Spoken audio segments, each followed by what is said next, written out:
Guys हामीले नयाँ watch लिएको छु मैले र यो वाचको नाम रहेको छ Fk99 Plus जुन चाहिँ Fk88 Pro जस्तै हो र अलिकति यसमा बेसी फिचर्सहरु छ नयाँ र आज यस भिडियोमा यसमा के नयाँ फिचर्सहरु छ त त्यो हेर्न गइरहेको छु। न यो बट्टा खोलौँ है त कस्तो देख्छ। बाहिरबाट हेर्दा नि एकदम मज्जाको छ। यो ब्ल्याक कलरमा छ। अरु सबै यसको Fk88 Fk78 सबै व्हाइटमा आउँछ र यो चाहिँ ब्ल्याकमा आएको छ र एकदम डिफरेन्ट देखेको छ। यस्तो सफ्ट छ यो छाम्दाखेरि र भित्र चाहिँ डिजाइन उस्तै उस्तै छ। माथि क्याप्सुल छ र यो ब्यान्ड र चार्जरको यो ब्यान्डको भयो बक्स भयो। एउटा फ्याब्रिक बेल्ट छ र एउटा म्याग्नेटिक वायरलेस चार्जर छ र एउटा क्याप्सुल भयो। अरु केही पनि छैन यसमा। अरु यसको युजर म्यानुअल चाहिँ यसभित्र छ।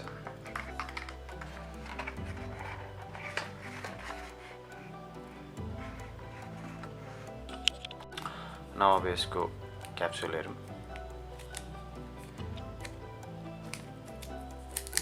लाइक सेम छ यो पनि Fk88 Pro हरु जस्तै हो। बस यसको भित्र फंक्सनहरु चाहिँ अलि फरक छ। फिलहरु सबै उस्तै छ Fk88 Pro जस्तै छ। वायरलेस चार्जिङ हो यसको पनि। र अब यसलाई अन गरेर हेरौँ है त।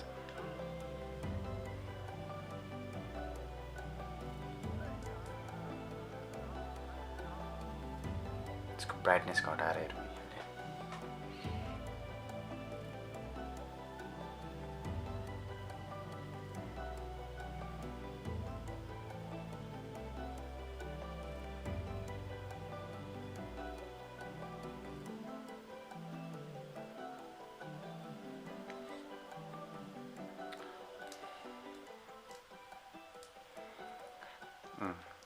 यस्तो देख्छ हेर्दाखेरि।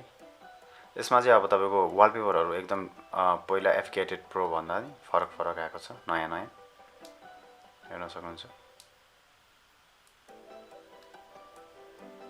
लाइभ वालपेपरहरु धेरै छ यसमा।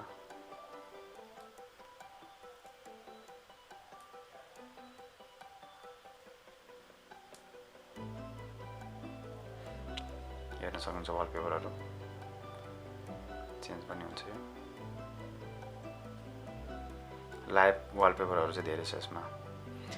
यो चाहिँ यसको एकदम राम्रो वालपेपर हो। यो चाहिँ कुनैमा पनि थिएन अगाडिको सिरिजहरुमा। अगाडिको मोडलहरुमा Fk88 Fk78 कुनैमा पनि थिएन। यो चाहिँ यसमा छ है। यसको कलर पनि चेन्ज हुन्छ यसो ट्याप गर्दाखेरि। डिफरेन्ट कलर चेन्ज हुन्छ यसको ट्याप गर्दाखेरि। र यसको स्प्लिटमा देखाउँछ यो कलर क्लक भयो। अरु यसको चाहिने विजेटहरु पनि तल देखाइरा हुन्छ। यसको कलर पनि चेन्ज हुन्छ तपाईलाई।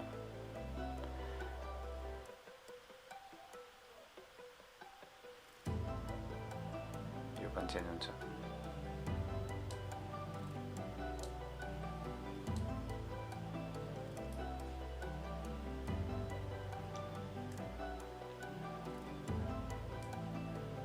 यो पनि नयाँ छ Fk88 भन्दा। यो त अगाडिकै हो। यो पनि Fk88 मा छ। यो नयाँ छ यसमा।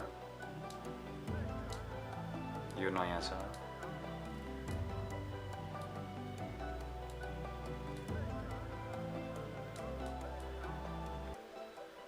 वालपेपरहरु यति हो यसमा। अराउन्ड 30 वटा जति छ इनबिल्ट चाहिँ। न अब यसको मेनुहरु पनि हेरौँ है त। यसको 9 एप्स मेनु 6 एप्स मेनु छ यसमा। यसको युजर इन्टरफेस चाहिँ एकदम राम्रो छ। Fk88 Pro को भन्दा नि राम्रो छ यो। एकदम इजी फिल हुन्छ तपाईलाई यो चलाउँदाखेरि। र यो फंक्सनहरु त लगभग उस्तै हो। अब यो जति Fk88 Pro मा देखेको छ त्यही फंक्सनहरु छ यसमा पनि। र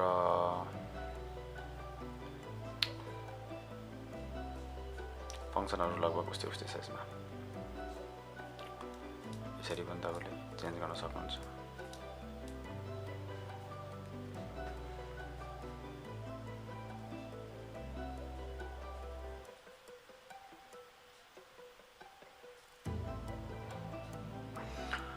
न अब सेटिङमा जाउँ है त सेटिङमा त ब्लुटुथ सेटिङ हो लिङ्क टु एप भयो क्लक भयो नोटिफिकेसन ब्राइट भयो युनिट्स भयो पासवर्ड सेट गर्नु मिल्यो यसमा साउन्ड भयो भोल्युम भयो डिस्प्ले यसको डिस्प्लेको ब्राइटनेस पनि अलिक बढेको जस्तो लागिरहेछ मलाई Fk88 भन्दा चाहिँ अलिक राम्रो छ यसमा 1 मा यतिको ब्राइट छ अब 1 2 3 4 5 मा लाग्दाखेरि त दिउँसोको डे टाइममा पनि तपाईको डाइरेक्ट सनलाइटमा पनि राम्रोसँगले हेर्न सक्नुहुन्छ यो कुनै प्रब्लम आएन डे टाइममा तपाईलाई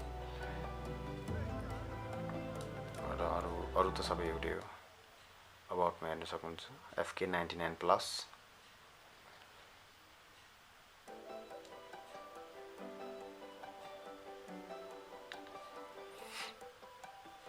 र यसको तपाईँ मेनुहरु हेरौँ है त डिफ्रेन्ट उसमा छ डिस्प्लेमा छ र मेन मेनु स्टाइलमा जाम है त अहिले 6 एप्स मा छ 9 एप्स पनि छ यसमा 9 एप पनि छ है न्यूमा तपाईलाई इजिली धेरैमा नेभिगेट गर्नु मन लाग्यो भने एकैचोटी हेर्न मन लाग्यो भने यो अप्सन पनि बेस्ट रहन्छ यसरी नेभिगेट गर्न सक्नुहुन्छ तपाईले र चाहेको एप्लिकेसन ओपन गर्न सक्नुहुन्छ यहाँबाट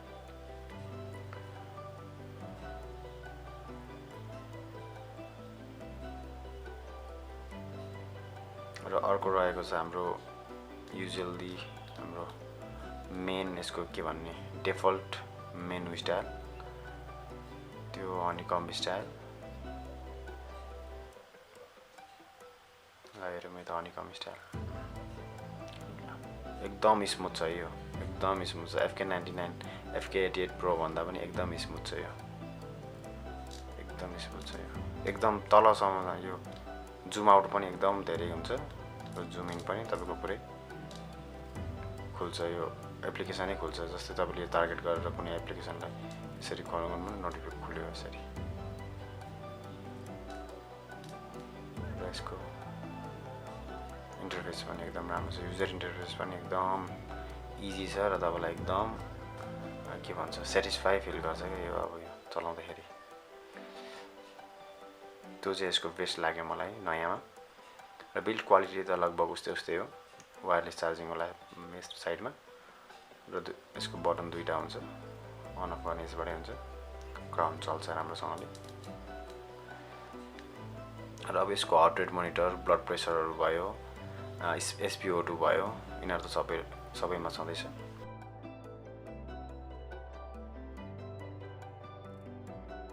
न तपाईले अब यसको एप चाहिँ यहाँबाट डाउनलोड गर्न सक्नुहुन्छ जस्तै यसलाई स्क्यान गर्नुपर्ने हुन्छ नर्मली यसरी स्क्यान गर्नु होला यो खुल्छ एन्ड्रोइड छ भने एन्ड्रोइड एप स्टोर आइफोन छ भने एप स्टोरबाट डाउनलोड गर्नु होला र यसको TI ब्यान्ड भनेर रहेको छ Fk88 Pro कै नै रहेछ यसमा नि ब्यान्ड चाहिँ र तपाईले मैले Fk88 Pro मा सबै भनिसकेको छु कसरी कनेक्ट गर्ने भनेर अब यसमा एलो गरिदिनु होला कुन चाहिने सबै एलो गरिदिँदा हुन्छ यसमा डन्ट एलो गर्न पनि सक्नुहुन्छ अहिले म डन्ट एलो गर्छु है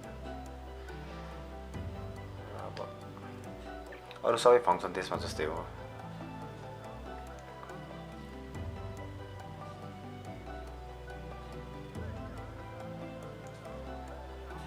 यसमा गएर तपाईले कनेक्ट गर्न सक्नुहुन्छ ब्यान्ड अनबाइन्ड डिभाइस मैले अगाडि कनेक्ट गरिसकेको थिएँ ब्यान्ड यसमा बाइन्ड डिभाइस गरेर कनेक्ट गर्न सक्नुहुन्छ सजिलो छ एकदम प्रोसेस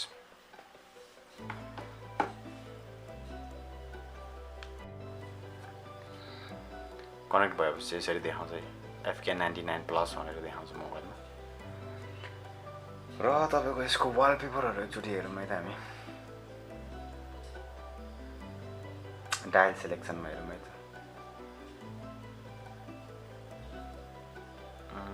Fk88 के जस्तै रहेछ है डायल सिलेक्सनमा चाहिँ लगभग उस्तै छ वालपेपरहरु यिनीहरुमा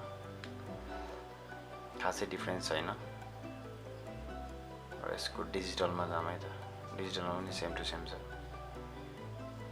अलिक 2-4 वटा धेरै थपेको जस्तो लाग्यो यसमा नयाँ र कस्टमाइज गरेर त तपाईले आफैले कस्टमाइज गरेर वालपेपर राख्न मिलिहाल्छ यसमा त्यही हो अरु सबै एउटै हो है सबै एउटै छ Fk88 Pro जस्तै छ अरु त त्यो तपाईको यसको तपाईले वालपेपरहरु नयाँ युज गर्न चाहनुहुन्छ भने चाहिँ तपाईलाई यो Fk99 बेस्ट हुन्छ लागि नोटिफिकेसन आउँछ यसरी अहिले मलाई यो मोबाइलमा नोटिफिकेसन आयो र यसरी देखाउँछ र भ्यू गरेर पढ्न सक्नुहुन्छ तपाईले